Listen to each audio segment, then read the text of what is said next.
Congressman and House Judiciary Committee member Brandon Gill. Congressman, good to see you. Thanks so much for being here. You've been talking about impeachment of these judges. You filed impeachment articles against Judge James Boasberg. Now you're teaming up with America First Legal and filing an amicus brief to challenge his decision to block Trump's deportation flights. Tell us where you are on this. Thanks for having me on. Yes, listen, Judge Boasberg's ruling was unconstitutional and lawless. He is usurping the power of the president, acting as commander-in-chief, to conduct our foreign policy and to repel an invasion. These are powers that are non-justiciable, meaning powers that are not subject to judicial review. The court has no jurisdiction. This is a lawless ruling, and we're not going to allow activist judges to usurp the president's power and abuse their authority. So I filed articles of impeachment last week, and I'm pushing forward hard on them.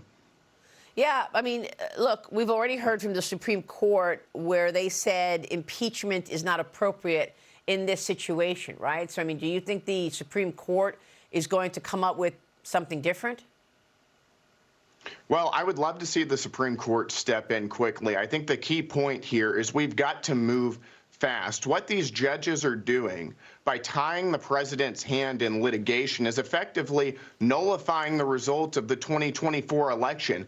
Activist judges know that if they can make this appeals process last months or even years, whether they win on appeal or not, it doesn't matter. They've already won because they burned valuable time from the Trump presidency. In other words, the process itself is the judicial coup. The process is the punishment, and that's why we've got to act fast. I hope that the Supreme Court steps in and expedites this appeals process, but absent that, I think Congress needs to jump in here. We cannot allow rogue activist judges to conduct our foreign policy or to usurp the president's authority. That's wrong. It's not what voters voted for, and it undermines our constitutional republic. Yep. Meanwhile, Immigration and Customs Enforcement, ICE, announcing results of a massive operation around Boston. 370 total arrests, 205 of which had significant criminal convictions or charges. 6 of those people were foreign fugitives. Officials also seized 11 pounds of fentanyl. That was enough to kill more than 2 million people. Some of those arrests included a Chilean national convicted of an assault of a minor, a Brazilian national wanted for murder, and a Honduran national convicted of child rape. These were all, quote-unquote, at-large arrests, meaning they were on the streets before officials found them. Border czar Tom Homan writes this: these officers and agents made the neighborhoods of Boston and Massachusetts much safer. They risked their own safety by arresting these criminals on the street rather than in jail. Governor Healy and Mayor Wu should be ashamed of supporting sanctuary policies.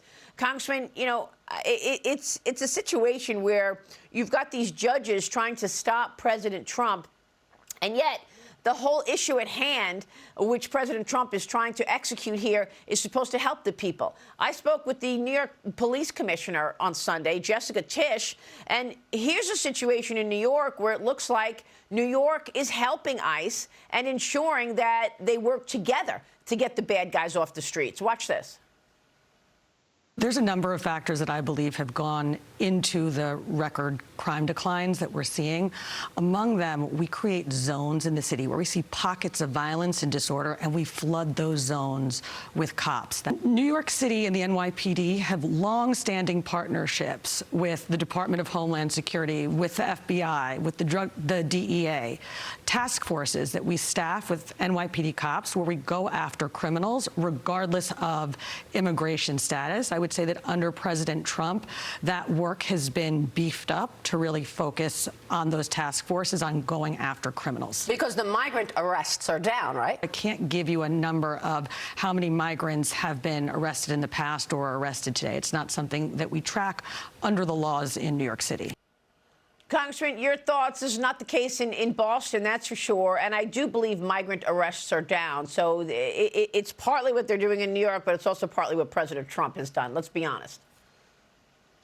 Exactly. And what President Trump and Tom Homan are doing by cleaning up our communities and getting murderers and rapists who have no business being in our country to begin with, they have no claim to our resources whatsoever. President Trump is doing God's work here, but it speaks to a much more fundamental issue, I think, as it relates to sanctuary city mayors and other jurisdictions that are harboring criminal illegal aliens, which is, who do these elected representatives actually represent? Do they represent the citizens of the United States, or do they represent illegal alien thugs who have no business being here in the first place? And I think too often sanctuary city mayors want to represent these criminals at the expense of their own voters and at the expense of the American people. That is wrong. These people are murdering and raping and pillaging American citizens. They've got to go. All right. I want to get to the next subject, but before I do, what's your timing on these articles of impeachment? I mean, you're losing time every day. You know that. You've got prisoners and criminals now in America arrested, and you can't send them back. Yes, I think we need to move as fast as possible. Now, there are a variety of options on the table, and impeachment is one of them. We're going to have a hearing next week going after and exposing some of these judges, but there are other options as well. We can limit circuit court jurisdiction. We can defund these courts outright. We can impeach some of the most rogue and egregious judges like Judge Boasberg. So we're going to be looking at all options, and we are right now.